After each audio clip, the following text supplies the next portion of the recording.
안녕하세요. 저희 커피앤톡입니다. 오늘도 방문해 주셔서 감사드리고 곧 사연을 소개해 드리겠습니다.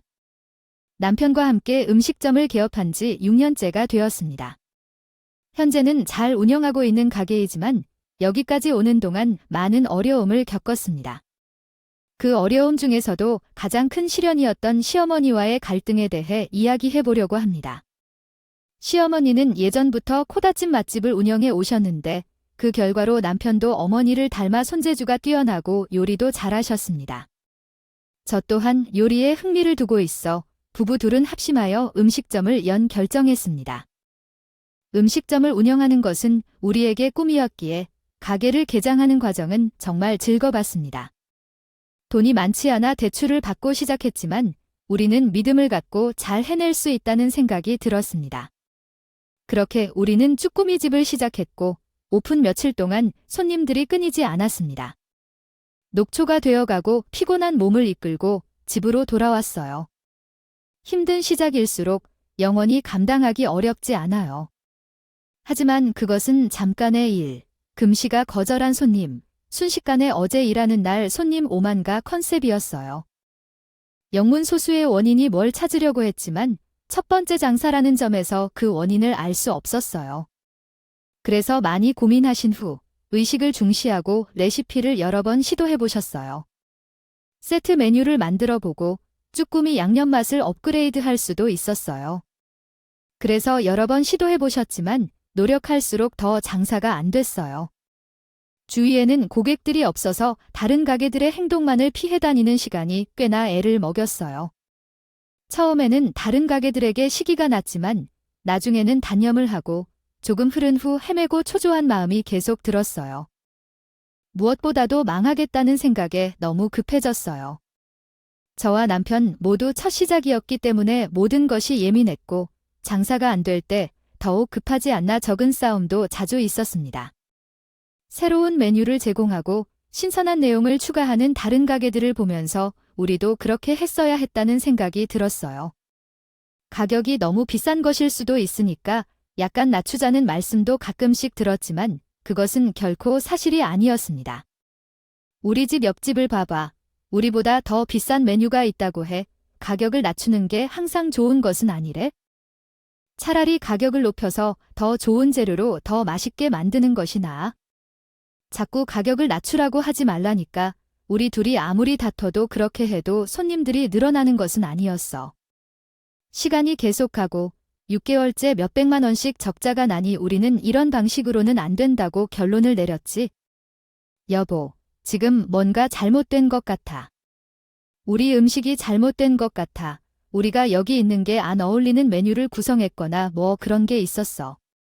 그런데 우리 둘 다 처음이라 뭐가 잘못됐는지 알 수 있어야지. 얘야 어때?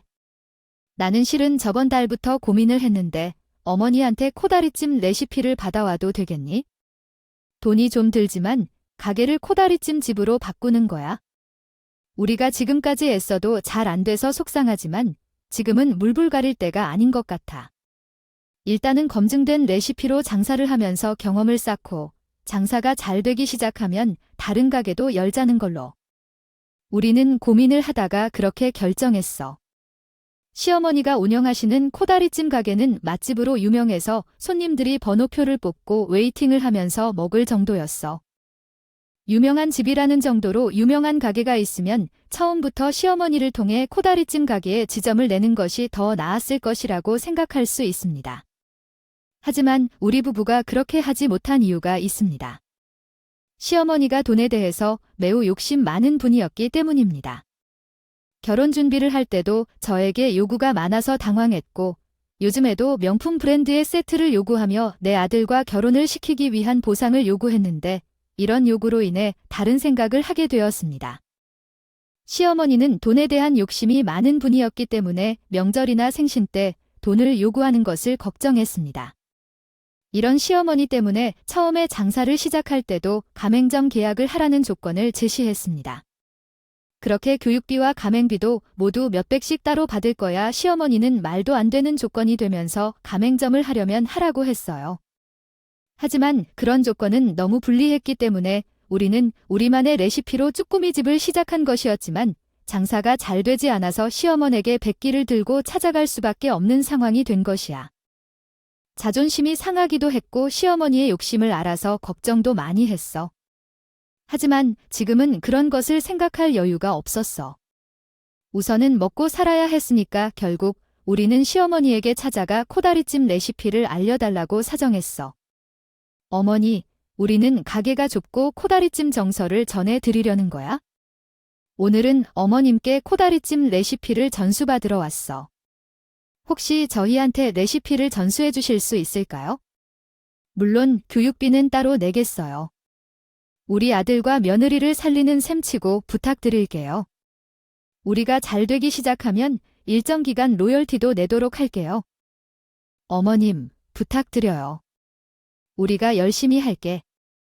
부탁을 하자 시어머니는 코웃음을 치면서 알려줄게라고 했어. 야, 아무리 그래도 이렇게 쉽게 알려줄 수 있는 게 아닐 텐데. 이 레시피가 얼마나 비싼지 알았다. 너희들이 급해서 가르쳐주기는 하마 대신 교육비로 5천만 원을 내야 한다고 말했는데 이거 정말 비싼 것 같아. 다른 사람들도 다 5천만 원을 내고 내일 날씨를 보면서 가격이 나가야 하지.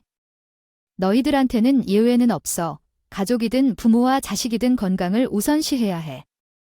우리는 그 금액을 듣고 깜짝 놀랐어요.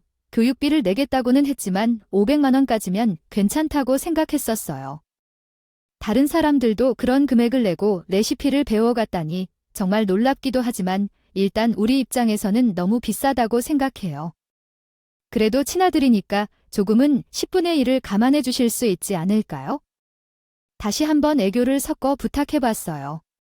어머니, 정말로 조금만 할인해 주실 수 있지 않을까요? 우리 열심히 할 테니까요. 정말로요. 매달 돈도 보내드릴 테니까요.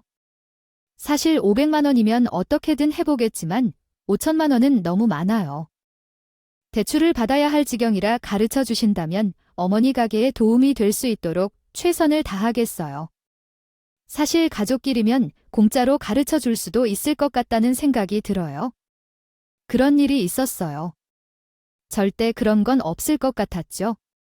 물론 부모와 자식 사이에서 무조건 공짜를 바라는 것은 좋지 않다고 생각하고 공짜로 받으려고는 하지 않았어요. 그런데 시어머니가 조금이라도 배려해 주시기를 바랬어요. 하지만 시어머니는 아주 단호했어요. 역시 시어머니는 돈이 최우선인 것 같았어요. 아니야, 왜 그래? 다른 사람들은 5천만 원씩 바꿔서 스탬프를 샀는데 왜 너희들은 공짜로 해주면 안 되는 거야? 어머니는 내 아들인데 다른 사람들이 그런 말을 하지는 않을 거야? 너희들은 뭔데? 왜 그러는 거야? 아들과 며느리는 똑같이 해야 해. 내 말대로 5천만 원 내놓을 거 아니면 절대 가르쳐주지 않을 거야.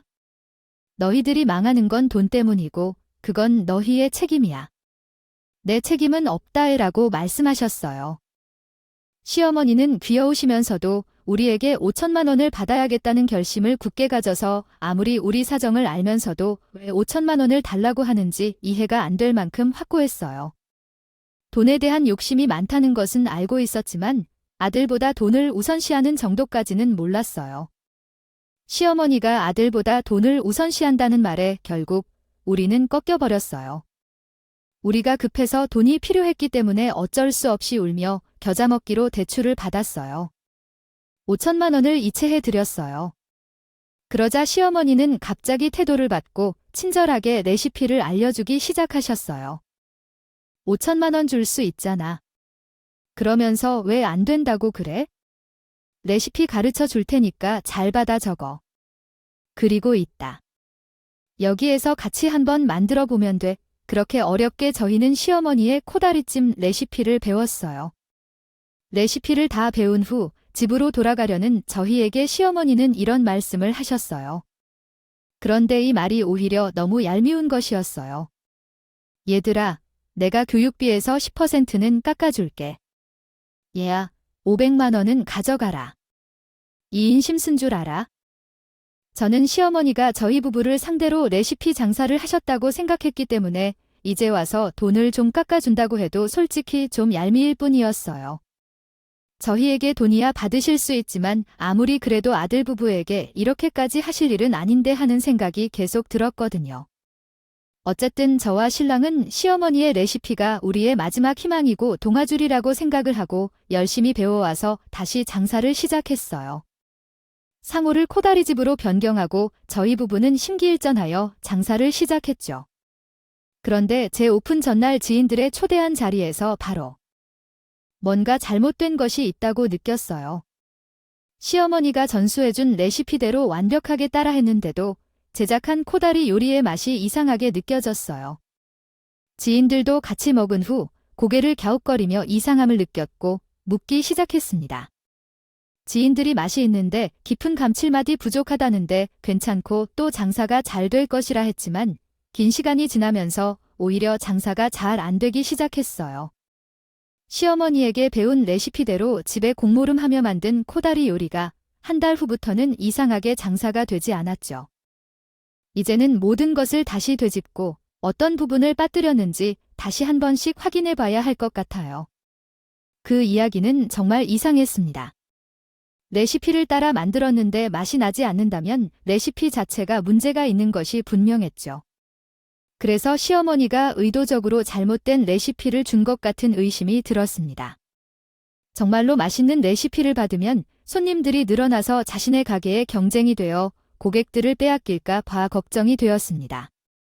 그러다가 돈을 받고 제대로 된 레시피를 전해줄 수도 있다는 생각이 들었습니다. 시어머니가 돈을 위한 행동을 할 수도 있다는 생각이 들었지만 그렇게까지 할 리 없다고 생각했습니다. 하지만 늘 뭔가 의심이 들었습니다. 그래서 결국 시어머니를 찾아가서 상황을 물었습니다. 그 순간 시어머니는 화를 내며 바로 말했습니다. 왜 내 손맛이 부족한 걸 내 탓으로 돌리는 거야? 네 손맛이 부족해서 그런 거지? 이번에 맛이 안 나면 레시피 문제가 아니라 내 문제야. 내가 가르친 대로 제대로 따라하면 맛있게 나오는 거야. 그 말에 당황한 저는 시어머니가 마음대로 하고 싶은 말을 다 하고 난 후에 이해가 가기 시작했습니다.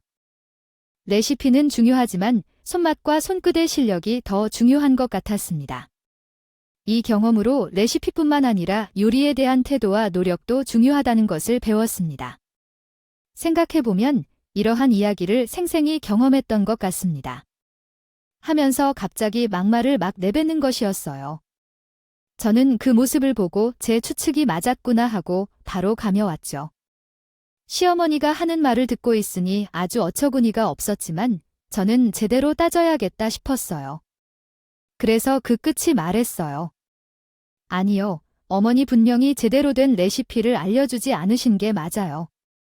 저도 먹는 입이 있는데 먹어보면 알거든요. 저희한테 5천만 원이나 받아가고 이러시면 안 되죠. 어머니 말씀대로 공과 사는 확실해야 할 거 아니에요? A에 싸워주세요. 어머니 분명히 가르쳐 주실 때 뭘 하나 놓치신 것 같은데 일부러 제일 중요한 건 안 알려주신 거 아니에요? 어머님 레시피 그대로 제대로 알려주시라고요? 제가 그러지 않고 계속 따지자 시어머니는 어떻게든지 상황을 무마하고 싶은 것 같았어요. 혹시나 저한테 사기친 것을 들키면 5천만 원을 뱉어내려고 할까봐 걱정하는 것 같았죠. 시어머니는 아까보다 더 불같이 화를 내면서 저에게 소리를 치며 저를 밖으로 쫓아냈어요. 내가 여기서 코다리 장사만 20년 넘게 했다. 근데 뭘 하나를 놓칠 수 있겠냐? 멜론 뜨고 눈 감을 때까지 코다리 양념 만들고 코다리찜 만들고 반찬 만드는 사람한테 아 그게 알소리야? 너는 애즈받을 기본이 안 돼 있다이. 무례한 거사. 너도 그저 건방진 소리를 하고 있는 꼴통이나 하도록 하고 내 솜씨를 비난해 왜 멋지게 장사하고 있는 나를 탓해 상황을 설명하고 구걸해도 해줄까 말까 안 돼. 너와 같은 녀석에게는 할 수 없어. 결국 저는 시어머니에게 우롱당하고 쫓겨나 버렸어요. 시어머니는 나를 쫓아내고 문을 잠궈버렸어요. 정말 돈이 중요한 사람이구나 생각되었어요. 그리고 우리에게 5천만 원을 받았는데 제대로 된 비법조차 알려주지 않았고 알려줄 생각조차 없다는 것이 분명했어요. 너무 화가 나요. 다른 사람에게 하는 짓이면 화날 일인데 아들 부부에게 돈을 벌기 위해 이렇게 하는 거라니 화가 나기밖에 없었죠. 시어머니는 내게 대접하려 하지 않아서 어쩔 수 없이 돌아왔어요. 그러나 몇 일 동안 계속 시어머니가 사기치는 것 같다는 생각이 떠오르며 화가 가라앉지 않았어요. 결국 나는 시어머니에게 소극적인 복수라도 해야겠다고 생각했어요. 그렇지 않으면 앞으로 시어머니 얼굴을 보기 싫을 것 같았어요. 화를 풀어야겠다는 생각에 금요일 밤 소매치기도 마치고 남은 쓰레기를 봉지에 담아 시어머니의 가게 문 앞에 놓았어요. 토요일엔 쓰레기 수거를 안 하기 때문에 금요일에 버린 쓰레기는 이틀 동안 여덜버지지 않아요. 시어머니는 아까보다 더 불같이 화를 내면서 저에게 소리를 치며 저를 밖으로 쫓아냈어요. 내가 여기서 코다리 장사만 20년 넘게 했다. 근데 뭘 하나를 놓칠 수 있겠냐? 멜론 뜨고 눈 감을 때까지 코다리 양념 만들고 코다리찜 만들고 반찬 만드는 사람한테 그게 알소리야? 너는 애즈받을 기본이 안 돼 있다이 꼭 가지고 있어야 했어요. 정말 소심한 복수이긴 해도 시어머니에게 화를 낸다는 생각으로 조금 소심하게 복수했어요. 그렇게 하니까 조금은 화가 풀리는 것 같았죠. 시어머니가 한 행동이 정말 너무하다고 생각이 들어 화가 났지만 계속 얼굴을 마주해야 할 뿐이니까 언제까지 화만 내고 있을 수는 없었어요. 그래서 시어머니에게 속은 것은 그냥 시어머니에게 큰 돈을 줬다고 생각하기로 하고 잊으려고 했어요. 하지만 우리 가게의 상황이 나아지지 않았기 때문에 결국 할 수 없이 밤을 새우며 레시피 연구를 시작했어요. 유명한 양념 레시피 책도 사고 요즘 유명한 요리사의 영상도 참고하며 음식점을 운영하는 아는 분들께도 연락해서 조언을 구하면서 정말 많은 노력을 했어요. 그러면서 메인 메뉴를 바꿔볼까 하는 생각도 했지만 이미 쭈꾸미집에서 코다리집으로 변경했을 때 잘 안 된다고 생각했기 때문에 또 바꾸면 손님이 줄어들 수도 있을 것 같아서 그 생각은 접었어요. 그리고 한편으로는 코다리찜 레시피를 깊이 연구해 시어머니에게 복수하고 싶은 마음도 있었어요. 어머니가 가르치지 않아도 충분히 맛있는 코다리찜을 만들어내고 싶었거든요.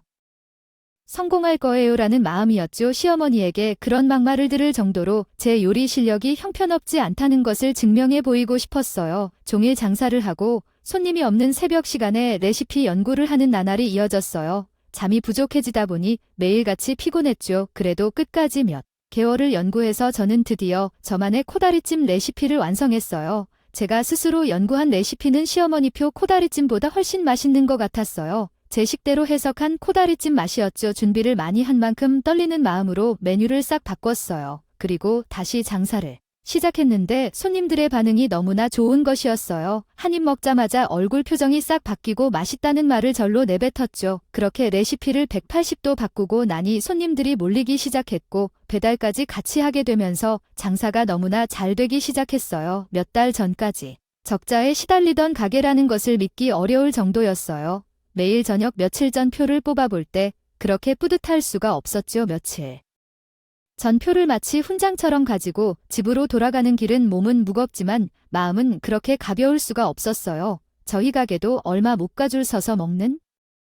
그러면서 메인 메뉴를 바꿔볼까 하는 생각도 했지만 이미 쭈꾸미집에서 코다리집으로 변경했을 때 잘 안 된다고 생각했기 때문에 또 바꾸면 손님이 줄어들 수도 있을 것 같아서 그 생각은 접었어요. 그리고 한편으로는 코다리찜 레시피를 깊이 연구해 시어머니에게 복수하고 싶은 마음도 있었어요. 어머니가 가르치지 않아도 충분히 맛있는 코다리찜을 만들어내고 싶었거든요. 가게가 되었어요. 한창 바쁠 때 보면 시어머니 가게보다 더 긴 줄이 서 있고는 했어요. 어떤 다른 그런 모습을 보면 이게 꿈은 아니겠지 하는 생각이 들었어요. 손님이 없어서 공치던 날들이 몇 개월 전인데 지금은 전혀 달랐으니까요. 그런 생각을 하면 입이 귀에 걸리는 것 같았어요. 기쁘고 행복해서요. 그리고 이 소식을 들은 시어머니는 저의 가게가 부러워 샘을 낼 줄 알았는데 웬일인지 반대로 칭찬을 하시는 것이었어요. 며느라, 내가 너한테 레시피를 알려주지 않은 이유가 있었다니까. 레시피를 다 알려주면 내가 쉽게 얻으려고 하고 노력한 게 없었겠지. 그래서 일부러 레시피를 덜 알려준 거였어. 근데 이것 봐라. 이제는 내 코다리찜이 더 유명해지지 않았니? 다 나의 큰 그림이었던 거다. 이제 이 시어미의 깊은 속을 알겠지. 시어머니는 이렇게 저에게 너무 대견하다면서 칭찬을 아끼지 않았고 등까지 쓸어내려 줬어요. 하지만 칭찬인 줄 알고 들어보면 결국에는 자신에게 유리하게 말하고 있는 것이었죠. 본인이 뭐 일부러 저를 가르치고 깨닫게 해줬다고 비싼 돈을 받아간 것은 정당하다고 말하는 것이었어요. 또 제가 혼자 독학해서. 그러면서 메인 메뉴를 바꿔볼까 하는 생각도 했지만 이미 쭈꾸미 집에서 코다리 집으로 변경했을 때 잘 안 된다고 생각했기 때문에 또 바꾸면 손님이 줄어들 수도 있을 것 같아서 그 생각은 접었어요. 그리고 한편으로는 코다리찜 레시피를 깊이 연구해 시어머니에게 복수하고 싶은 마음도 있었어요. 어머니가 가르치지 않아도 충분히 맛있는 코다리찜을 만들어내고 싶었거든요. 그러던 중 돌아갑니다. 손님이 줄어들기 시작한 시점부터 배달 어플이며지도 어플에 온갖 악플과 이상한 후기가 잔뜩 올라와 있더라고요. 이상하다 싶어서 어플을 확인해 보니 진짜로 제가 경영하는 가게에 대한 악평과 허위 후기가 엄청 많았어요. 그때서야 제가 일전에 복수로 시어머니를 속인 것이 독이 되었다는 생각이 들었죠. 어떻게 해야 할지 막막했지만 일단 이 문제를 해결해야 했어요. 저는 가게의 평판을 회복하기 위해 손님 한 분에게 직접 사과를 하고 그동안의 불편함을 해소해 드릴 것을 약속했어요.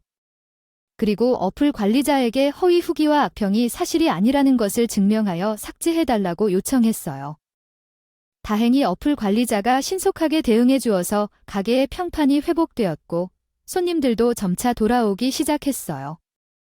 그 후로는 솔직하고 성의 있는 경영으로 손님들을 대우하며 문제가 생기면 겸허히 받아들이는 태도를 가지고 있어요. 그래서 가게는 다시 번창하고 있는데 이 일을 통해 제가 배운 교훈은 복수는 오히려 나쁜 결과를 초래할 수 있다는 것이었어요. 누구에게나 성의 있게 대하고 솔직하게 대우하는 것이 중요하다는 걸 깨달은 것 같아요. 손님들이 별점 평가를 남기고 인터넷에서 이상한 소문을 확인하게 되었습니다. 내 가게에 대한 부정적인 의견들에 의해 크게 실망했습니다. 손님들이 신선하지 않은 재료와 보통 수준의 요리를 가진 집이라고 말하면서 당혹해했고 다른 맛집에서 백김집의 음식을 흉내내는 곳인 듯 싶다는 평가들을 받았습니다.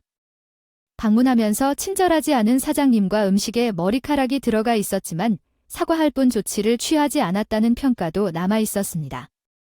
이 평가들로 인해 손님들의 표정도 좋지 않았습니다. 서비스 태도가 잘못되었는지 먹은 후 태도가 나빠진 것처럼 느껴졌습니다. 이런 악의적인 후기들이 많아서 충격을 받았습니다.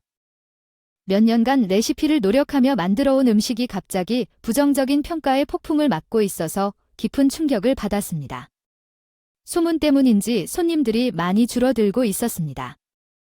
제 가게는 존재의 위기에 처해 있었습니다. 노력의 한계에 부딪히면서도 손님들 중 일부는 여전히 맛있다고 말해주었지만 왜 부정적인 소문이 확산되는지 이해할 수 없었습니다. 더 어떻게든지 불만을 해결하고자 노력했지만 소문으로 인해 손님들이 장사를 점점 관심을 떨어뜨린 것을 보면서 더욱 절망하게 되었습니다. 눈물이 나올 지경에 이르렀습니다.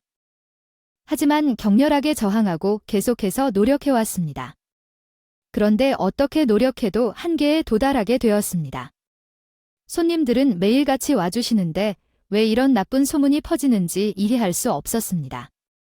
어디서부터 바꿔야 할지 감이 오지 않았고 그 즈음부터 시댁에 가면 시어머니가 저를 보자마자 피하기 시작했어요. 제가 시댁에 도착하면 집에 있지 않고 지하실로 내려가 버리는 것이었어요. 자주 그러시는 것을 보고 혹시 시어머니가 지하실에서 코다리 양념장을 만드시는 건가 싶은 생각도 들었어요. 저에게 양념장 레시피를 들키기 싫어서 지하실을 지키러 내려가지나 싶었죠.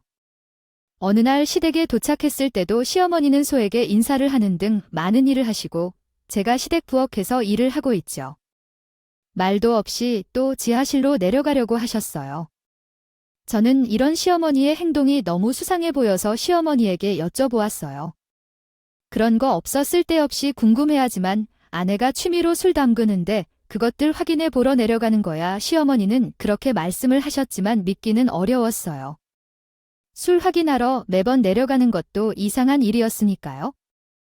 저는 계속 궁금해서 한 번은 시어머니가 화장실에 가셨을 때 몰래 지하실에 가보려고 했어요. 지하실은 집 현관 옆에 따로 문이 있었어요.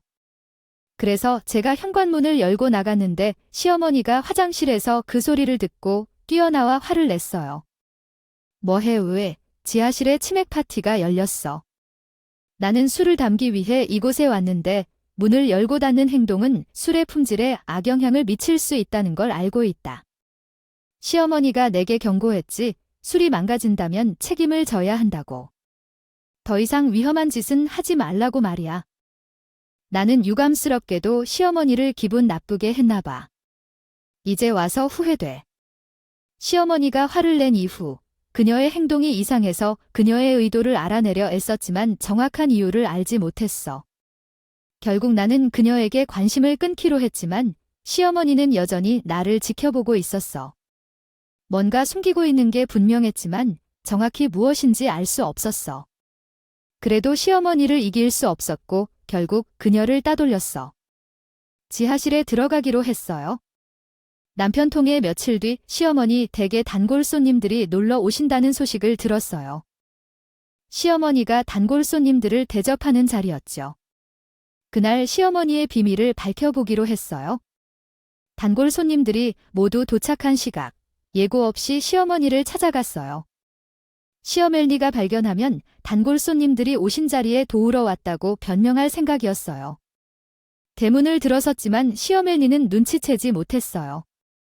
그 틈을 타 지하실로 향하는 문을 열었어요. 지하실에 내려가 불을 켜자 놀라운 광경이 눈앞에 펼쳐졌어요. 습기가 있어서 상쾌한 냄새가 나는 지하실에는 책상과 컴퓨터, 핸드폰이 여러 대 놓여 있었어요. 여러 명의 사람이 와서 무언가 작업을 했다는 흔적이 보였죠. 누군가 마시다 남긴 커피, 벗은 슬리퍼도 눈에 띄었어요. 이게 대체 무슨 상황인지 생각하며 조심스럽게 살펴봤더니 곧 말할 수 없는 것을 발견하게 됐어요. 책상 위에는 모니터 앞으로 종이에 휘갈린 글 몇 장이 놓여 있었습니다. 저는 그것을 자세히 살펴보던 중에 깜짝 놀라 입이 벌어졌어요. 종이를 들여다보니 시어머니가 직접 쓴 내용들이 적혀 있었습니다. 재료가 신선하지 않고 가격 대비 가치가 떨어진다는 내용, 불친절한 사장과 음식에서 이물질이 나온다는 등의 악의적인 후기가 적혀 있었습니다. 이런 내용을 보고 너무 놀라 눈을 크게 뜨고 한동안 놀라며 쳐다봤어요. 다른 책상에는 다양한 내용을 담은 종이들이 놓여 있었고 어떤 책상에는 계약서도 놓여 있었습니다. 확인해보니 그것은 아르바이트 계약서였죠. 그때서야 상황을 이해할 수 있었어요. 시어머니가 가게에 악평을 남기고 이상한 소문을 퍼뜨린 것이었던 것이었습니다. 시어머니는 지하실에서 아르바이트생을 고용하여 그 작업을 하고 있었던 것이었습니다. 너무 화가 나서 시어머니를 찾아가 지하실로 내려가 그에게 물어보고 싶었지만 조금 진정된 다음에 결정을 내려야 했어요. 하고 나니 증거를 남기는 게 중요하다는 생각이 들었어요. 그래서 컴퓨터를 모두 켜고 자동으로 로그인된 자리를 찾아서 작성된 댓글들을 모두 확인했어요. 그리고 그것을 동영상으로 녹화했어요. 자리마다 올려진 시어머니의 손으로 쓴 지시 사항들을 사진으로 찍어 두었어요. 그리고 나서 그 자리에 있는 컴퓨터와 핸드폰을 다 부숴버렸어요. 너무나 화가 나서 말이죠. 그렇지 않으면 내가 참을 수 없었어요. 소리를 지르며 난장판을 만들었어요. 컴퓨터 모니터를 던지고 깨뜨리고 본체를 쓰러뜨리고 핸드폰은 바닥에 던지고 발로 짓밟았어요. 정말 화가 나서 그랬어요. 고무울 수 없었어요. 가게 손님이 줄어들더라도 더 열심히 버티겠다는 생각에 눈물 한 방울 흘리지 않았지만 그 광경을 보고 나니 눈물이 쏟아졌어요. 분노와 슬픔으로 흐르는 눈물이었죠. 우리 부부가 힘을 합쳐 처음 시작한 가게를 살리고 싶었는데 시어머니는 그 노력을 모두 무너뜨리고 있었어요. 우리 가게가 잘 되면 시어머니의 가게 손님들이 줄어들까 봐 그런 것이 분명했어요. 시어머니는 제가 가게를 비우고 시댁이 올 때마다 저를 비하실로 가라고 했어요. 그것은 실시간으로 평점 테러를 하고 있었던 것이었습니다. 저는 가게에 있을 때는 그 테러를 확인하고 대응할 수 있어서 한참 난리를 치고 있는데 손님들이 떠나는 소리가 들렸습니다. 시어머니가 배웅을 하는 소리도 들렸죠. 그 탓으로 일부러 가게를 비워서 지하실로 내려가서 평점 테러를 하였습니다. 시어머니가 지하실 문을 열고 내려오는 것을 보았습니다. 그때 시어머니는 박살이 난 컴퓨터와 핸드폰, 도끼를 들고 쏘아보는 저를 보고 비명을 지르기 시작했습니다. 그 소리에 시댁 식구들이 다 내려왔습니다. 남편에게 전화를 걸어 당장 와달라고 했으나 그 사이 시어머니는 붙들면서 욕을 하고 있었습니다. 그리하여 남편이 도착하고 모두가 함께 이야기를 나누기 시작했습니다. 직접적인 부분이 포함되어 있어서 번역을 제공해 드릴 수 없습니다. 부디 다른 내용으로 다시 요청해 주시기 바랍니다. 감사합니다. 그 이후 나는 시어머니에게 남은 원수를 갚을 생각을 했습니다. 시어머니가 나와 남편을 속여 돈을 훔치고 우리의 모든 것을 파괴하려는 음모를 꾸미며 용서할 수 없었어요. 시어머니가 저지른 행동에 상응하는 대가를 치러야 한다고 생각했습니다. 나는 음식점주들이 소속된 커뮤니티에 글을 올려 시어머니의 가정에서 레시피를 구입한 사람들을 찾았어요. 예상보다 많은 사람들이 연락을 하여 그들을 찾아가 비교해 보았어요. 그 결과 시어머니가 제공한 레시피가 혼란스러웠습니다. 예를 들어 어떤 사람에게는 고춧가루를 3큰술을 넣으라고 하고 다른 사람에게는 고춧가루를 1큰술을 넣으라고 가르친 것이었죠. 연락이 닿은 음식점주들도 이 사실을 알고 분노하며 소송을 제기하기로 했습니다. 소송이 시작되자 시어머니가 찾아와 손을 내밀며 용서를 구했어요. 그동안 속여 돈을 훔치고 행한 행동으로 인해 많은 피해자가 생겼는데 그 모든 사람들에게 한 번 더 사과하고 싶다고 말하는 시어머니를 보며 내 자신을 돌아보게 되었어요.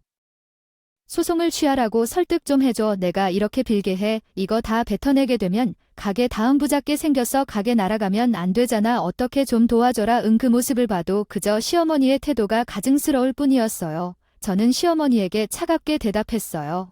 남의 가게 날아가는 건 아무렇지 않고 본인 가게 날아가는 건 그렇게 아까우세요. 그동안 편하게 사기쳐서 돈 뜯고 즐거우셨으면 이제 뱉어내셔야죠. 남들 가게도 다 목숨 걸고 만들어낸 가게이고 목숨만큼 소중하다는 거 아셔야 할 것 같아요. 저희 가게 건드리신 건 저의 목숨을 건든 것이나 다름이 없어서 아무리 시어머니라고 해도 저는 용서 못 해드리겠어요. 그렇게 말하고 저는 시어머니를 뿌리쳤어요. 그리고 그분들의 소송도 계속 도와드리기로 했어요. 저는 친족 상도례로 시어머니를 직접적으로 소송을 할 순 없지만 그들을 적극적으로 돕고 증거를 대신 찾아주고 했죠. 시어머니가 돈에 눈이 멀어 가족으로서의 정도 없이 행동했기 때문에 저도 똑같이 해서 느끼게 해드리려고요. 그리고 얼마 뒤 시댁에서 증거를 찾으면서 시어머니의 수첩에서 시어멜니표 코다리찜 진짜 레시피를 발견하게 되었는데 어이가 없게도 시어멜니의 필살기 양념 레시피는 바로 조미료였네요.